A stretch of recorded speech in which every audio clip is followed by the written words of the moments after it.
ఆయనకు అర్థమైంది. అప్పుడు చదువు అంటే వృత్తి అండి, కుల వృత్తి అండి. ఇంగ్లీష్ మీడియము డిగ్రీ చదవడం కాదండి.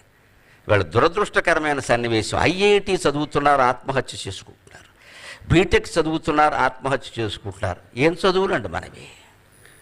ధైర్యం నేర్పలేని చదువా?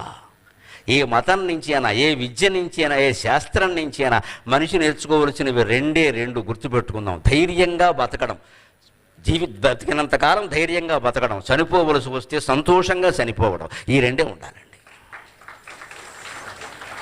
ధైర్యంగా బతకాలి, సంతోషంగా చనిపోవాలి. చావొస్తే ఏడుస్తూ కూర్చోదు. నేను చూస్తున్నా, ఐఎమ్ రెడీ, తీసుకుపో, నాకన్నీ తీరిపోయాయి.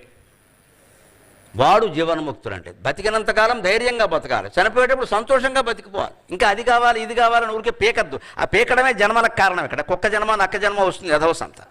కోరికలన్నీ పోవాలి. అంటే ఎప్పటికప్పుడు మనమే మన కోరికల్ని రద్దు చేసుకుని